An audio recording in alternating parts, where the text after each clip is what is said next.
106. Covenant, Law, Grace, and Antinomianism. Chalcedon Position Paper number 11, April 1980. The Bible is a covenant book, and basic to the understanding of all its teachings is the doctrine of the covenant. A covenant is a treaty, marriage, or bond between two parties, either individuals or groups. Covenants can be divided into two classes. First, we have covenants between relative equals or between unequal parties of a comparable nature. All covenants between people or between nations fall into this class. Second, a covenant can be between a great and transcendental power, a God, and a people whom he chooses. Here there is no comparable nature, nor any common level of communication. Such a covenant, on the initiative of the superior power, is a covenant of grace. The covenant of Scripture between the triune God and a chosen people is a covenant of grace. For God the Lord to enter into a treaty or relationship with his creatures and to bind himself to faithfulness thereto is an act of sovereign grace. Thus, from beginning to end, the Bible gives us God's covenant of grace. God's relationship to Adam, to Noah, to Moses, to David, and to us is an act of grace. God does not need man's aid, and to bind himself to a treaty with man is a pure act of grace on his part. A covenant, however, is also a matter of law. To speak of a covenant is to speak of law. In covenants, two parties agree to abide by a common law and justice or righteousness. This means a common faith or religion. Hence, God forbids all alliances by a covenant nation with ungodly powers. Exodus chapter 23 verses 31 to 33, chapter 34 verses 12 to 16, Deuteronomy chapter 7 verses 1 to 4. Similarly, all mixed marriages of believers and unbelievers are forbidden as violations of God's covenant. As Amos asks of all such unequal yoking, can two walk together except they be agreed? Amos chapter 3 verse 3. Paul summarizes the doctrine thus: Be ye not unequally yoked together with unbelievers?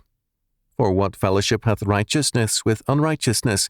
And what communion hath light with darkness? 2 Corinthians chapter 6 verse 14. A covenant with an unbelieving person or nation means being yoked to an ungodly doctrine of justice or righteousness, and bound by a law which is evil in God's sight. In a covenant, the superior power gives the law to the lesser power. In human covenants, there is often some trading with regard to the legal requirements. In God's covenant with man, there is a unilateral declaration of law. The law of the covenant is God's law only. Where there is no law, there is no covenant, for a covenant imposes a law on all concerned, and the penalty for violation of covenant law is death. Hence, a covenant is not made, it is cut, and it requires the shedding of blood to indicate the penalty for all violations of the covenant and its law. But a covenant also requires an eating, a common meal, to indicate communion and community. The covenant members are now one family. In God's covenant with man, we are, by his sovereign grace, made members of his family by adoption.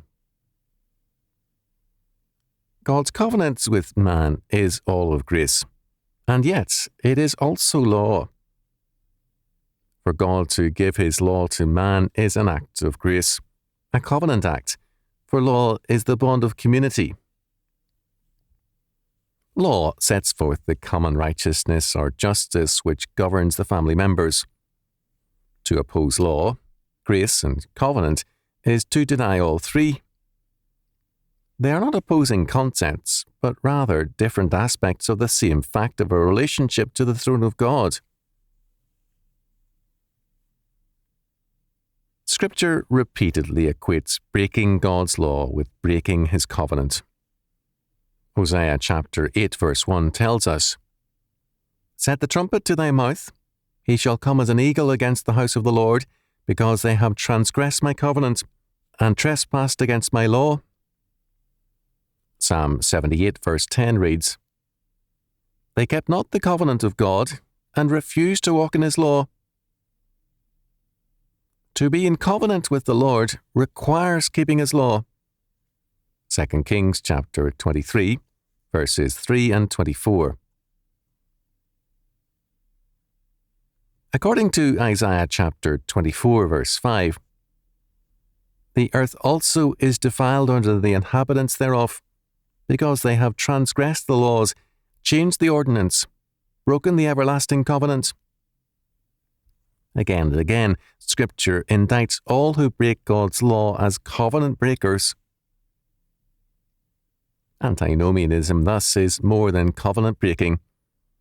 It is the denial of the covenants and of covenant justice or righteousness. God's covenant, grace, and law are inseparable. Antinomians, however, seek to separate grace from law, and then finally from the covenant as well. The end result is no grace at all.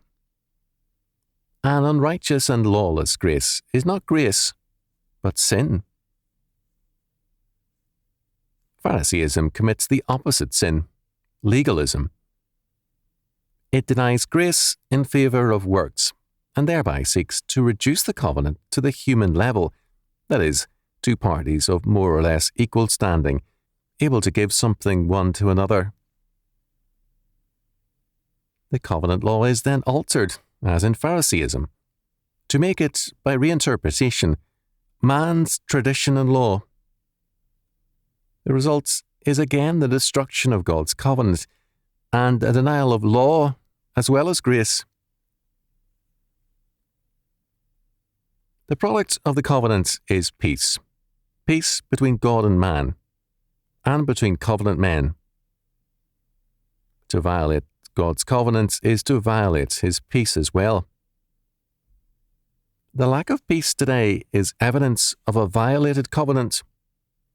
Again, basic to every covenant is an oath, a blood oath. Exodus chapter 24, verses 6 to 8, whereby each party pledged themselves ready to die for the other, or to die if they violated the covenant law. We cannot understand the constitutional requirement for an oath of office in the United States apart from this fact. An oath had only one meaning to the framers of the US Constitution, a covenant oath. Hence the oath was taken, and still is, on a Bible, at one time open to Deuteronomy chapter 28. The oath signified a nation and its officers in covenant with God, invoking covenant blessings and curses on themselves in terms of their faithfulness or disobedience. Christ's death can only be understood in terms of the covenant. God's people had broken his covenant, and the penalty was death. Christ came, as very God, to manifest God's faithfulness to his own. Christ, as very man, took upon himself the covenant sentence of death for his remnant. The unbelieving covenant people perished, and the redeemed remnant became the nucleus of a continuing and renewed covenant of the people of God's calling and choosing. Just as the Hebrew speaks of cutting a covenant, so it speaks of cutting an oath. Deuteronomy chapter 29, verse 12. The covenant and its oath both witness to the shedding of blood for the violation of God's covenant. To violate God's law is to despise his grace and covenant, and vice versa. Marriage is a form of covenant, and every covenant, like marriage, requires a commitment to a common life. It means that we are not our own.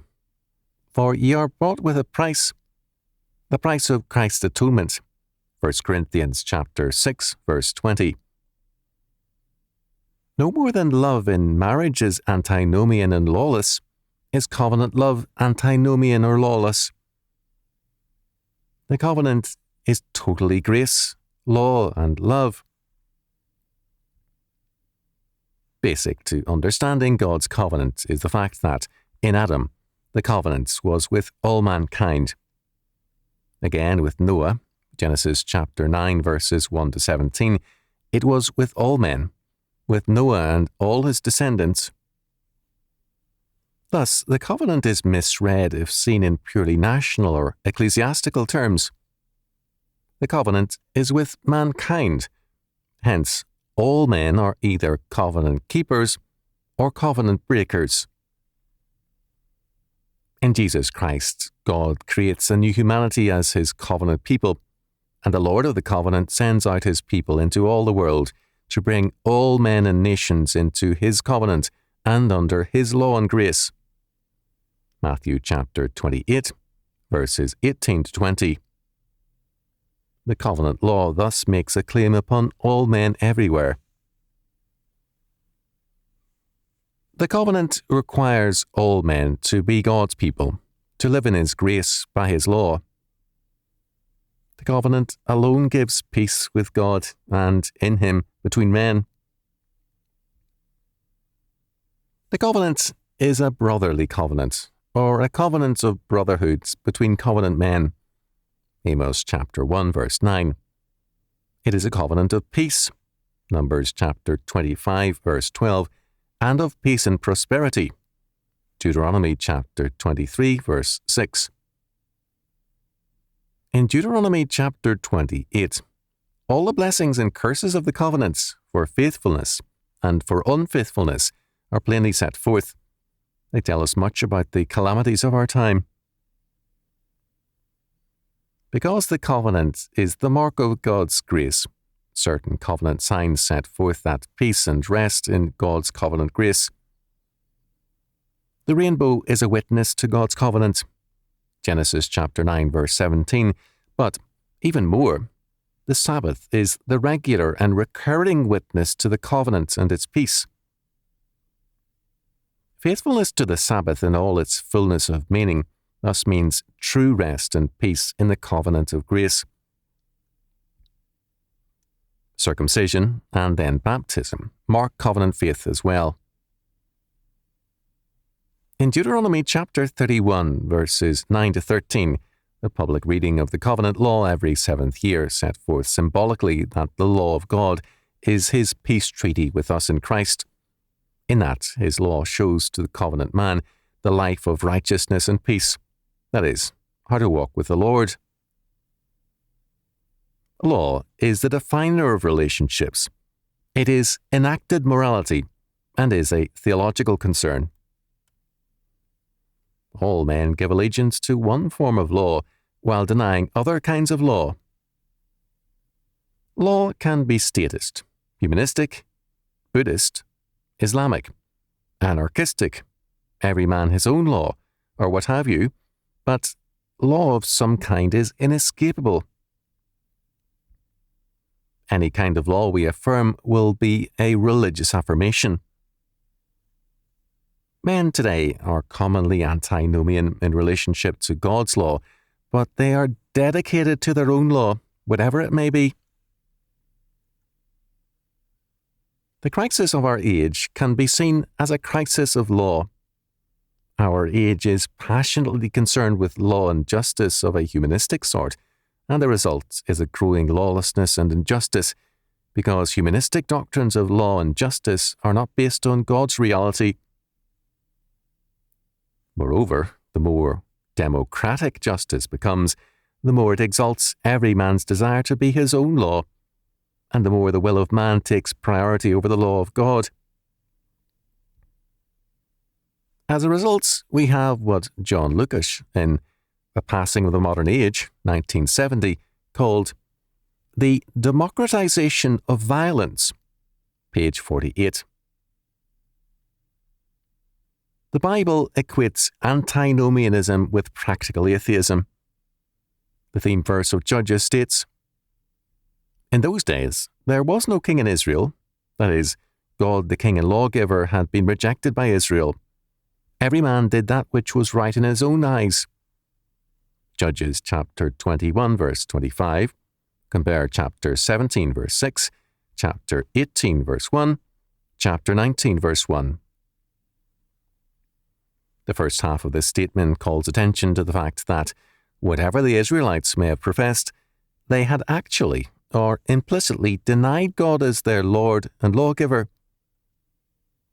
As a result, original sin, the principle of the fall, had become operative. "Ye shall be as gods, knowing good and evil," that is, determining for yourself what constitutes good and evil, or law, Genesis chapter 3 verse 5. Law and morality today are do-it-yourself projects. Basic to statist education is a pragmatic view of truth and morality. For progressive education, truth became the will of the democratic majority, and the great community the incarnation of truth. Facts in themselves, it was held, are not true. They are instruments, and truth is their pragmatic application to fulfill the democratic consensus. Values, then, are personal goals which permit self-realization in a social context without harm to others. The doctrine of consenting adults as validation for any act has its source in this concept. Value or morality is not obedience to God-given laws, but the pursuit of personal goals without social violence. Morality was thus taught as an authoritarian and purely personal standard according to which all men can do as they please, provided other persons as individuals, the group or society, were not coerced or hurt. The practical implication was that a new and very dangerous authority was introduced: society and/or the state. God's entire body of laws is comprehended in one average-sized book. It is readily understandable by all men, and its commandments easily obeyed. The laws of the state give us an ever-expanding, ever-changing body of rules. The laws governing any man, city, county, state, or federal organization, and those of all regulatory agencies at each level, are greater by far than any man can know. Even the lawyers must research each case in terms of the jungle of applicable laws. Daily, new laws and recent court decisions expand this body of laws. There are enough laws to enable the state to find any and every man guilty of some violation or other. Moreover, the body of laws applicable to each man is so great that if he sought to have a copy of each law to know them, he would have to have a library building greater than his house to hold them. Society as a standard is no better. Social judgments on good and evil have varied dramatically in my lifetime with respect to abortion, sexual laws, war, pacifism, militarism, isolationism, interventionism, etc., and much more. The weather vane is a fitting symbol of socially determined values and morality. Thus, humanism begins by becoming antinomian with respect to God's law. It creates in time such social chaos that its own children become antinomian with respect to humanistic law and regard the establishment, anti-law, as itself the cause of disorder and the enemy. The world's present course points to disaster. Now therefore, why speak ye not a word of bringing the king back? 2 Samuel chapter 19, verse 10. God the Lord is always king. However, if he is not our Saviour and lawgiver, then as king he is our judge and our enemy. The harvest of antinomianism is judgment and destruction.